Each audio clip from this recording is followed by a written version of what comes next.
Eu não sei quantos dentre vocês estão familiarizados e familiarizadas com a obra da Patti Smith, mas acredito que a maioria deva saber que ela está entre nós e entre os dias 14 e 16 de novembro de 2019 vai fazer uma série de apresentações, de aparições pela cidade de São Paulo. E como é bastante previsível, eu estarei lá também. Então, talvez nos encontremos por aí, não é? No dia 14, a Patti Smith vai participar do lançamento de 2 de seus livros que foram recentemente publicados aqui no Brasil pela Companhia das Letras. São eles, então, o Devoção, que já havia aparecido antes, sendo distribuído pela TAG em parceria com a companhia, e O Ano do Macaco, que havia sido publicado em 2016 e havia permanecido inédito até pouco tempo atrás aqui no Brasil. Pois bem, isso no dia 14, onde nós vamos entrar em contato ali com essa faceta mais literária do trabalho da Patti Smith. Ao passo que nos dias 15 e 16 nós vamos entrar em contato com o lado mais musical da carreira dela, porque ela vai fazer 2 shows no Pop Load Festival.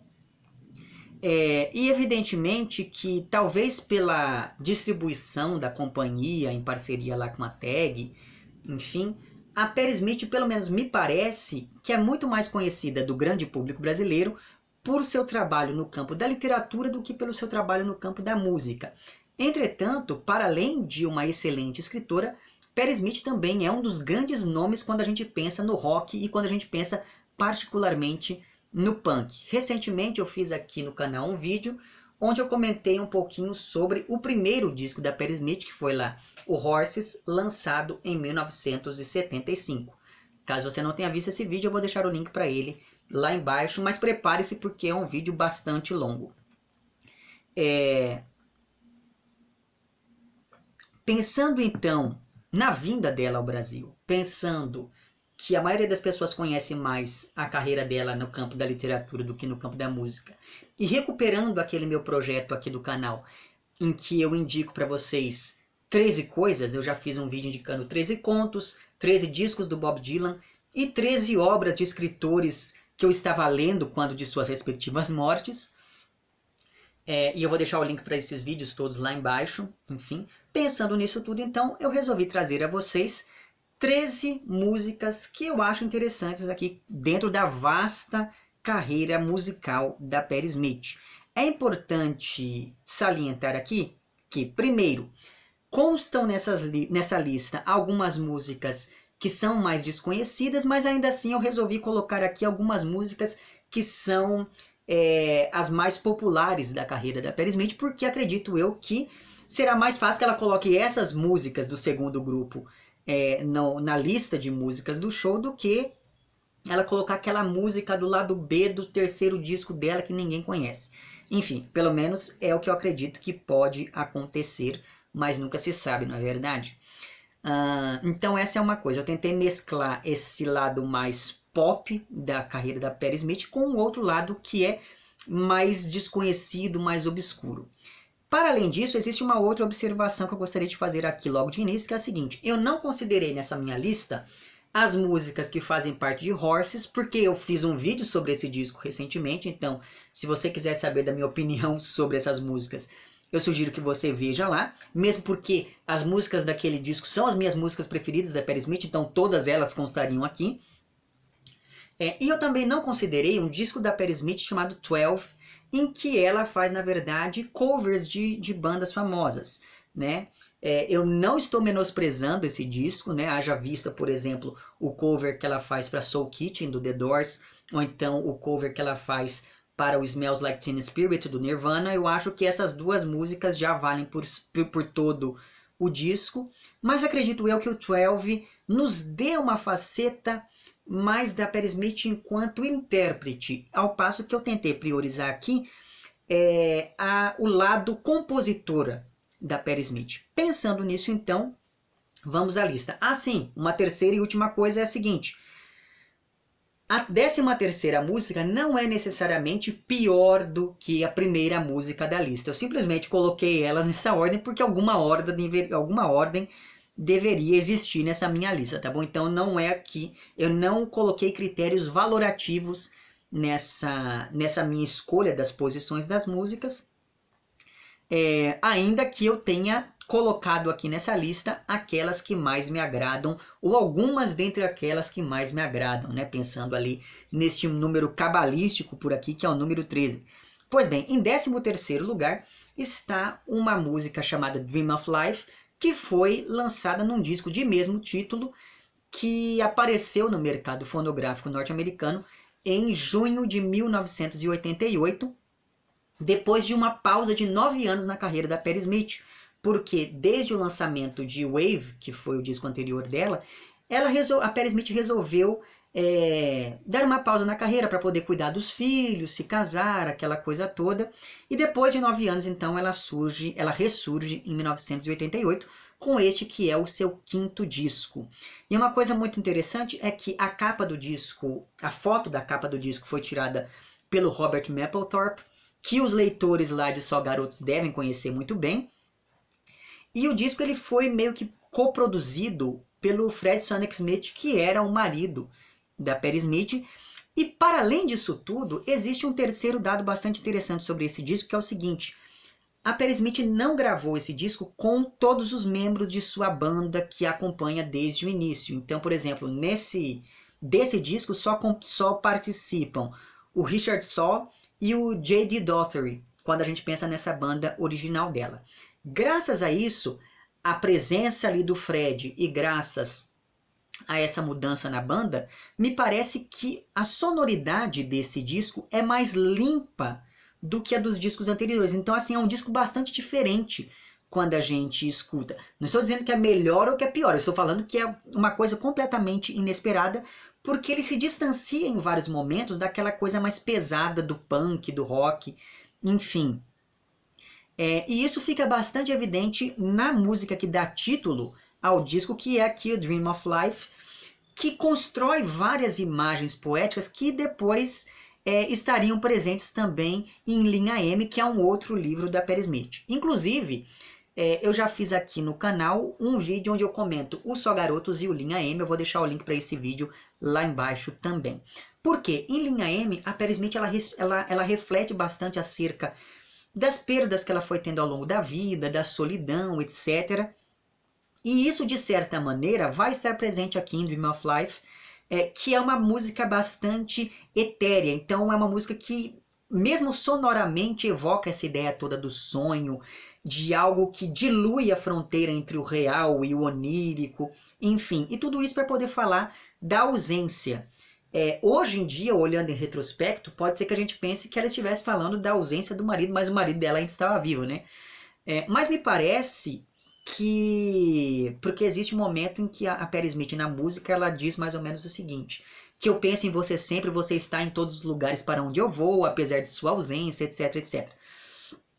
E me parece muito interessante porque, a partir da minha interpretação da música, parece que a Patti Smith está falando dela própria com relação à sua carreira musical.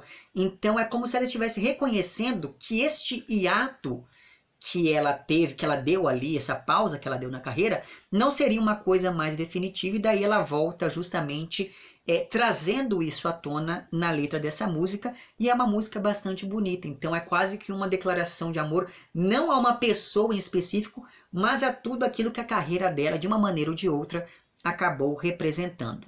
Pois bem, em 12º lugar está uma música chamada Constantine Dreams, que faz parte do disco mais recente da Patti Smith, que é o 11º disco da carreira dela, que foi lançado lá em junho de 2012. Nesse disco mais recente aí sim, a banda toda já está ali de volta. É importante dizer que esse disco foi lançado depois que a Patti Smith já havia publicado o Só Garotos. Só Garotos é de 2010, se não me engano. Esse disco é de 2012.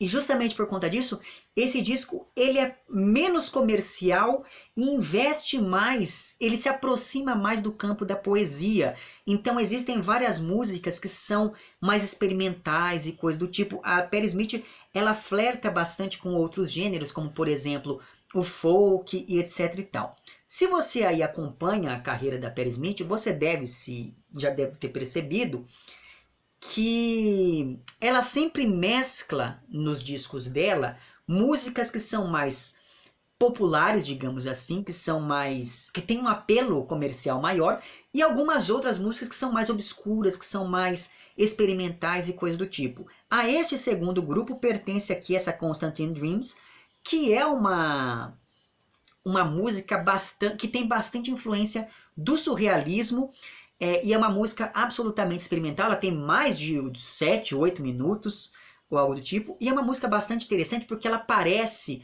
uma passagem do Apocalipse, porque começa assim com esse eu lírico dizendo que em sonho foi levado a um determinado lugar, e ali naquele lugar, acompanhada ali pelas visões de São Francisco, esse eu lírico acabou vendo uma realidade que estava sendo corroída, que estava sendo corrompida.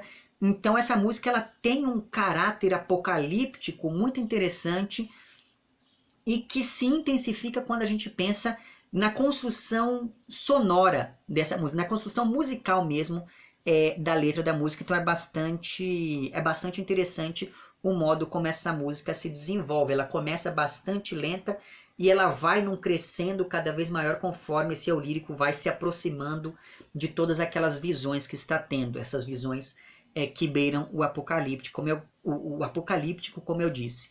Mas é aquilo, não é uma música das mais comerciais e coisas do tipo. Pois bem, em 11º lugar está Waiting Underground, que foi uma música que a Patti Smith... É a música que abre, se não me engano, um disco que a Patti Smith lançou no dia 30 de setembro de 1997. E vocês sabem que eu sei de cor todos os discos que foram lançados nesse dia, porque é o dia do meu aniversário. Mas enfim, o nome do disco em que consta aqui Waiting Underground é Peace and Noise. É o 7º disco da carreira da Patti Smith. É um disco em que ela também está ali com toda a sua banda de apoio. E nesse disco, veja, o Fred Sonic Smith, que é o marido da Patti Smith, havia morrido em 94, se não me engano. Em 97, então, ela ainda estava muito sob o impacto da morte do marido. Ainda era uma coisa bastante recente.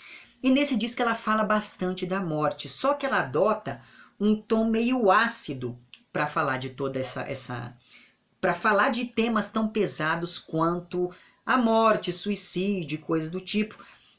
Mas ao mesmo tempo em que você tem essa acidez por um lado no tom, por outro lado as letras desse disco do Peace and Noise, elas são quase claustrofóbicas, porque elas vão te colocando em toda aquela espiral, né, do pensamento conturbado aqui desses eu líricos que povoam as músicas desse disco.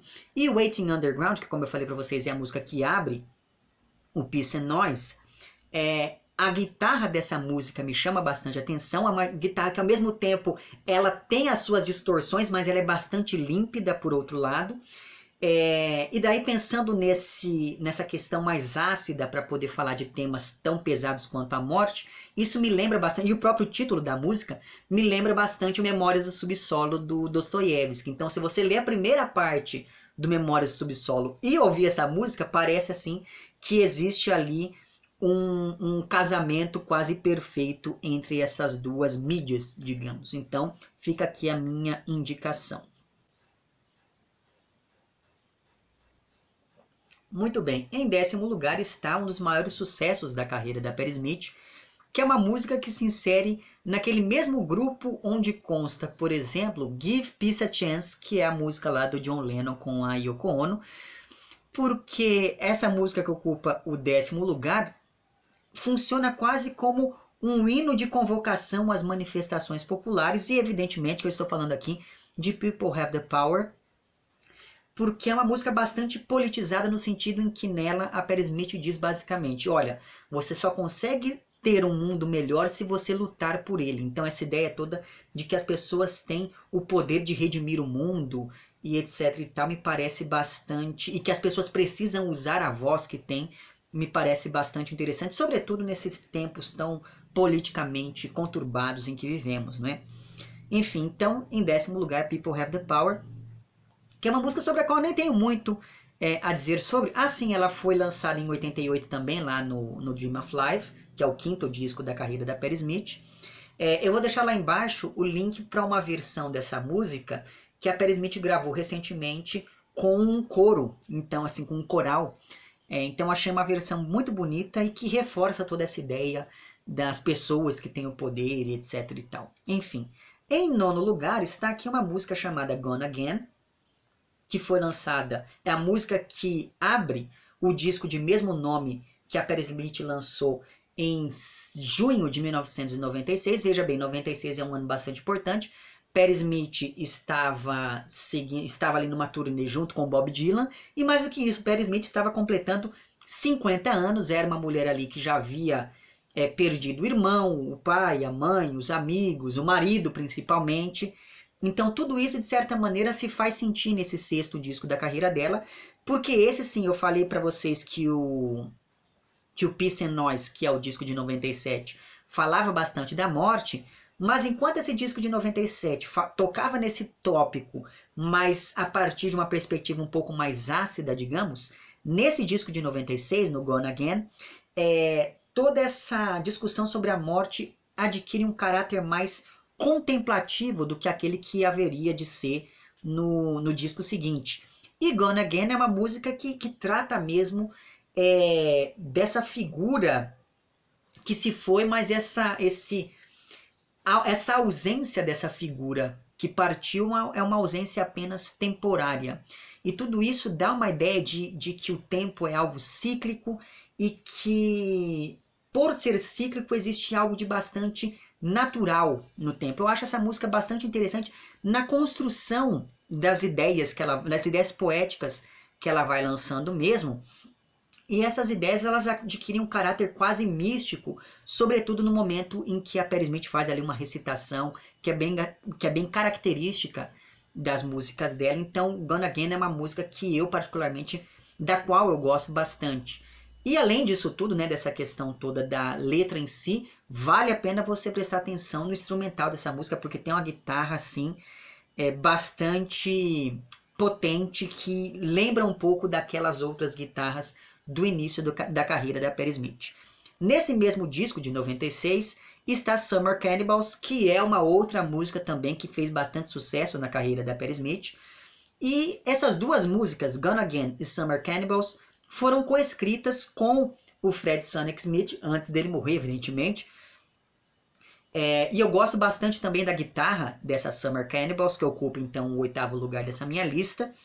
E eu acho bastante curiosa essa música porque ela tem algo de sinestésico. Sabe aquela coisa toda dos sentidos irem se misturando aos poucos? E tudo isso vai acompanhando um deslocamento do eu lírico de uma esfera do real que vai se aproximando cada vez mais do absurdo, conforme essa ideia toda do canibalismo aqui vai entrando em jogo na letra. Então é uma música bastante interessante pelas imagens que vai construindo. Aí, em 7º lugar, eu coloquei aqui uma música chamada Gun Ho. Eu acho que é assim que se pronuncia, porque essa música, essa expressão é uma expressão em chinês, então eu não sei falar chinês. E essa Gun Ho está no 8º disco da Patti Smith, que foi lançado lá em março de 2000, e que se chama Gun Ho também. Curiosamente, a foto da capa do disco não é uma foto da Patti Smith, mas sim uma foto do pai dela, que eu acho bastante curioso. Aqui, novamente, a Patti Smith está com a sua banda clássica de apoio. E é bastante interessante porque, veja, em 94 morre o marido da Patti Smith, em 96 ela lança Gone Again, em 97 ela lança lá o Peace and Noise, e em 2000 ela lança aqui o Gun Ho.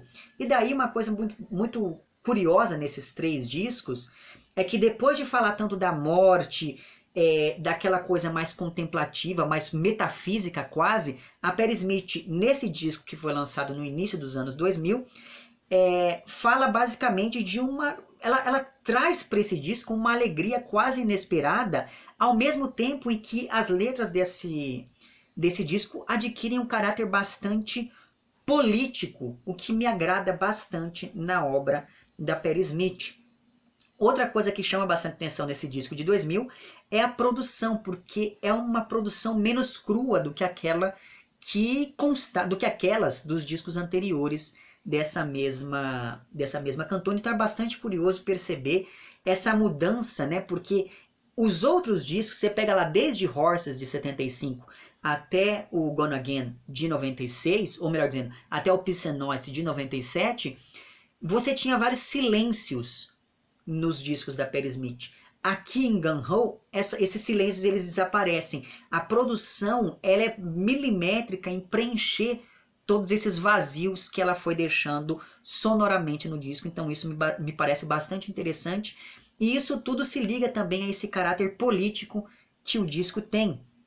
Porque essa música, que é a faixa título, que também tem mais de 10 minutos, que é a Gung Ho, é uma música que ela trata de um tema mais militar, né, ali quase profético, quando a gente pensa na Guerra do Iraque de 2003. E o que me agrada bastante nessa música são as imagens que ela vai construindo mesmo, que novamente são imagens que tem um pouco a ver com aquela coisa toda, não do apocalipse em si, como acontece lá em Constantine Dreams, mas sim imagens que são relacionadas à destruição, mas não uma destruição em escala global.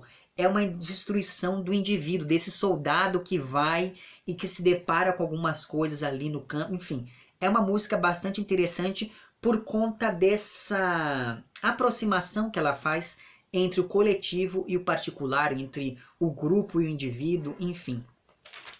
Muito bem, aí, ocupando o 6º lugar dessa minha lista, está My Blake and Year, que é uma música que está lá em Tramping, que é um disco, é o 9º disco da carreira da Patti Smith, que ela lançou em abril de 2004, e que é um disco bastante esquecido dentro da discografia dela. Não sei dizer exatamente o porquê, mas eu não vejo muitos comentários acerca desse disco.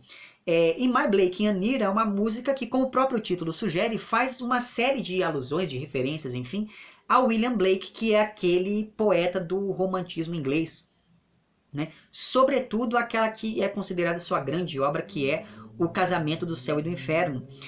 Então, para essa música, para My Blake and Year, a Patti Smith ela traz uma série de tensões, de dualidades entre o místico e o carnal, enfim, entre aquilo que é da ordem do físico e aquilo que é da ordem do metafísico. Então é uma música que, de certa maneira, ela aprofunda um pouco daquilo que estava presente em Gung Ho, que é a música que ocupou o 7º lugar aqui dessa minha lista. Então me parece que essas duas músicas elas se ligam de maneira bastante interessante, ainda que a partir de perspectivas diferentes, porque aqui em My Blake and Year a Patti Smith ela aponta para uma transcendência, ao passo que na música anterior ela se recolhe ali a essa esfera do política, da materialidade da vida humana. Então isso me chama bastante atenção na relação entre essas duas músicas. Aí, em 5º lugar, está Dancing Barefoot, que é uma outra música que também fez bastante sucesso da Patti Smith. Ela costuma cantar essa música nos shows.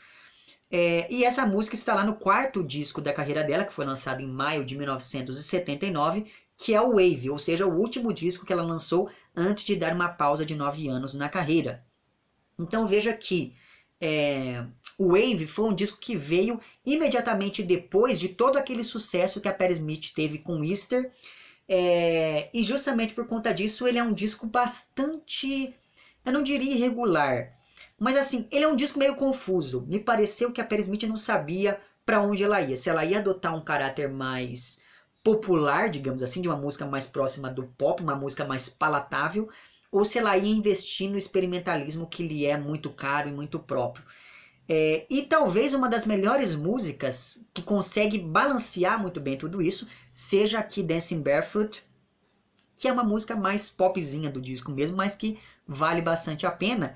E eu gosto bastante dessa música, sobretudo por conta do jogo de palavras que a Patti Smith vai fazendo aqui, que lembra bastante daquilo que nós tínhamos visto em Horses. Caso você não saiba do que eu estou falando, sugiro que você veja lá o meu vídeo sobre esse disco de estreia da Patti Smith. Muito bem, as músicas que ocupam o 4º, 3º e 2º lugar dessa minha lista pertencem todas ao mesmo disco. Mas antes de eu falar dele, é preciso que eu faça uma pequena retrospectiva aqui. Por quê? Em 75 a Patti Smith lança então o Horses, que é um disco bastante importante. Ele foi um disco bastante influente para o surgimento ali do punk. E para além disso, para além dessa influência, Horses é um disco bastante importante por conta da poesia que ele leva para o campo da música.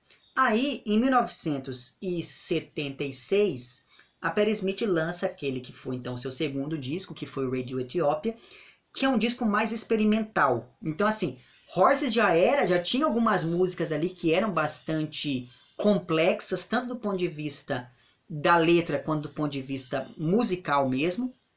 Mas em Radio Ethiopia ela alarga tudo isso ainda mais. Então, assim, é um disco bastante difícil se você pensa em número de vendas e coisa do tipo. Então, é um disco que ele ficou mais obscuro ali nesse primeiro momento da carreira da Patti Smith. Então nada levava a crer que o terceiro disco dela seria um sucesso que foi.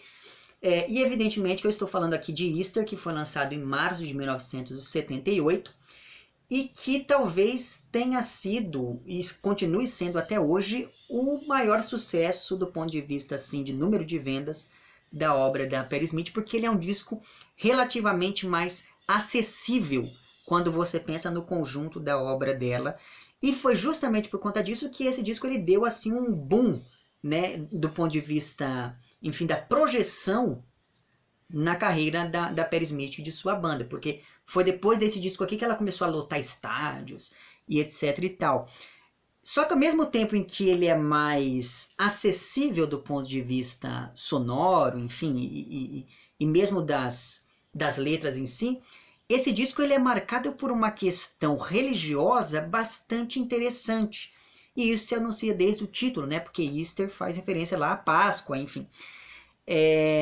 Só que essa questão religiosa, ela aparece de maneira um pouco tensa ao ser aproximada de toda aquela rebeldia punk que era característica da Patti Smith, porque vamos nos lembrar que quando a Patti Smith lança o Horses em 75, o primeiro verso do disco é: Deus morreu pelos pecados de alguém, mas não pelos meus.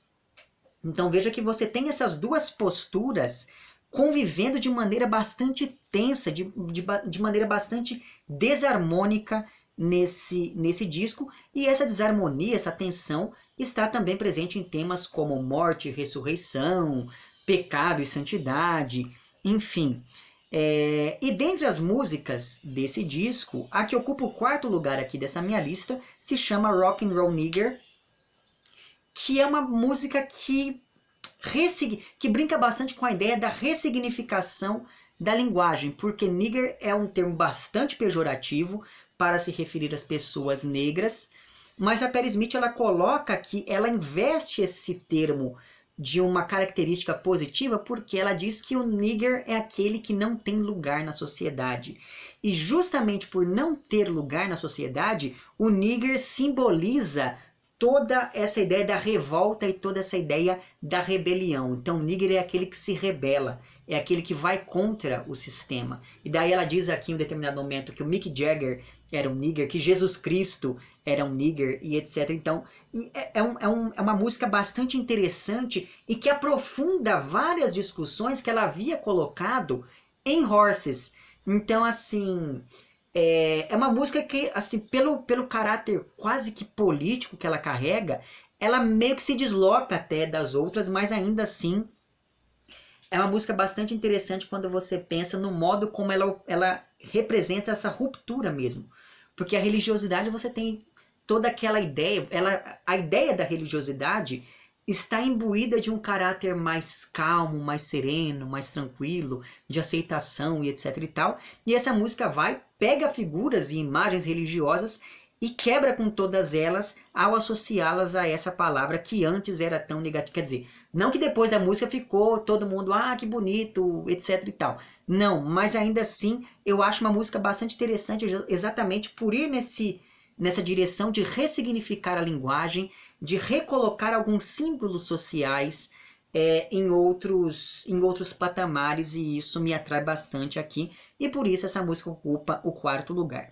Em terceiro lugar está aquela que é, essa sim, a música mais famosa da carreira da Patti Smith, e eu estou falando de Because the Night, que foi coescrita com o Bruce Springsteen, que na época, enfim, já era uma figura bastante importante dentro do cenário musical dos Estados Unidos. Só que a Patti Smith ela modificou um pouco a letra dessa música. Então a versão dela e do Bruce Springsteen são versões bastante diferentes.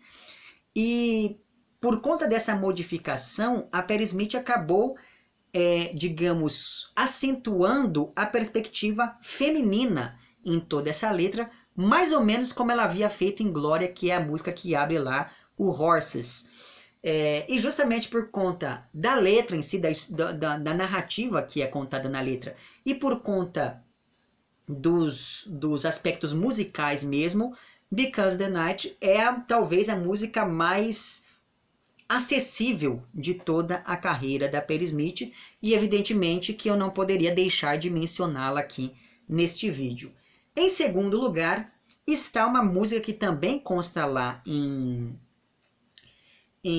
Easter, e essa música em questão se chama Ghost Dance. E daí é claro que essa ideia toda essa música em si talvez seja a mais diferente dentro desse disco. Ainda assim é uma música que a Patti Smith costuma cantar com bastante frequência nos shows. E essa música, ela se aproxima, ela tem um caráter meio tribal, ao mesmo tempo em que tem uma sonoridade meio ligada ali ao folk. Enfim, eu gosto bastante dos violões dessa música. E nessa música aqui, em Ghost Dance, a questão religiosa, ela se mescla a uma ancestralidade que, por sua vez, se liga a toda essa ideia da ressurreição, que é associada à Páscoa, que, como eu falei para vocês, Easter significa Páscoa. Então veja que a Patti Smith, ela se apropria dessas ideias religiosas novamente, só que desloca isso e olha para esse mesmo caráter da religião, que é essa coisa toda da ressurreição de Cristo, etc., e olha tudo isso a partir de uma outra perspectiva, e isso me agrada bastante. Mas o que me agrada mais mesmo é a sonoridade, é o som da música. Se você aí gosta de folk, eu acho que você vai gostar aqui de Ghost Dance. E ocupando o primeiro lugar aqui nessa minha lista, o que não significa que essa música seja melhor do que as outras, está Pissing in a River, que faz parte lá então do disco que a Patti Smith lançou em outubro de 1976, que é o Radio Ethiopia, que é o segundo disco de sua carreira, então, como eu disse para vocês. Esse disco é mais experimental, tem uma série de referências, principalmente ao Rimbaud, que é uma coisa bastante curiosa. Então, a poesia simbolista está bastante presente nesse disco. E por mais que seja um disco que conte com músicas mais obscuras, em músicas inclusive que por vezes a banda se destaque mais do que a própria Patti Smith, me parece que ela está mais segura para cantar tudo aquilo que ela está, para passar aquela mensagem que ela está passando para a sua audiência. Enfim, uma coisa que me agrada bastante nesse disco como um todo são as guitarras, então são guitarras mais pesadas, o que é bastante legal.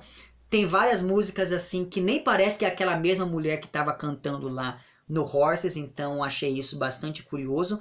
Mas Pissing in a River é uma música que, na verdade, enfim, é um poema que a Patti Smith acabou musicando. E o que eu gosto dela é o piano, porque essa música ela começa bem tranquila ali com um piano, e ela vai em um crescendo conforme a Patti Smith vai recuperando toda aquela ideia que ela já havia posto em Glória, que é a ideia da rebeldia ante aquilo que pode ser transcendente, ante aquilo que pode ser sagrado, enfim. Só que essa rebeldia aqui em Pissing in a River aparece de maneira mais serena, de maneira mais atenuada, sem deixar de ser rebeldia mesmo assim. Talvez por conta disso se torne uma rebeldia ainda mais rebelde. Como eu disse no meu vídeo lá sobre Horses, a Patti Smith ela ocupa uma posição de destaque no movimento punk, e isso por si só já é uma atitude meio revolucionária da parte dela, porque o mundo da música e o mundo do rock em particular é bastante masculino, né? E daí vai essa figura e se coloca ali nesse meio com a centralidade que tem, e isso é bastante curioso. E de certa maneira tudo isso está posto aqui quando nós pensamos nas imagens poéticas que ela vai criando aqui em Pissing in a River, que, salvo engano, é uma poesia que já datava de bastante tempo quando foi lançada aqui quando foi musicada e lançada aqui nesse disco de 76. Enfim, então veja que, apesar de eu ter feito aqui essa lista de 13 músicas, eu acabei me referindo a várias outras da carreira da Patti Smith. E fica aqui então o meu convite para que você conheça a obra musical dela, porque realmente vale bastante a pena. Você deve ter percebido aqui pela minha fala que a Patti Smith ela sempre faz uma série de referências a outras áreas, ao cinema, à literatura, às artes plásticas, enfim, porque a Patti Smith ela transita com muita desenvoltura por várias outras artes, pelo campo da pintura, pelo campo da fotografia, enfim, ela foi atriz também no começo da carreira, então é bastante interessante ir acompanhando o modo como ela vai recuperando por vezes a mesma imagem, as mesmas imagens poéticas, só que a partir de perspectivas diferentes, e isso é algo que é uma constante ao longo de toda a sua carreira e ao longo de toda a sua discografia. Enfim, perceba que por mais que eu tenha colocado aqui essas 13 músicas, a Patti Smith produziu muito mais do que isso, então fica o convite para que você conheça essas outras coisas para além da literatura que ela produz. E se você só conhece também a música da Patti Smith, eu sugiro que você conheça a literatura dela, certo? É isso então, diga lá embaixo nos comentários se vocês também vão participar de algum desses eventos com ela aqui, que vão acontecer agora ao longo dessa semana em São Paulo. E caso você me veja por lá, não esqueça de acenar, porque daí a gente conversa, etc e tal. Se você aí não vai a nenhum desses eventos, mas ainda assim gosta da Patti Smith, deixe lá embaixo quais seriam as suas 3 indicações para que mais pessoas consigam entrar em contato com a obra desta mulher incrível, certo? É isso então. Se você gostou do vídeo, não esqueça de curtir e de compartilhar. Caso não tenha gostado, não esqueça de dizer lá embaixo por que não gostou. Se você está inscrito no meu canal, muito obrigado pela sua inscrição. E caso não esteja inscrito, considere se inscrever também lá embaixo. Um amplex para vocês todos. Até o próximo vídeo e tchau.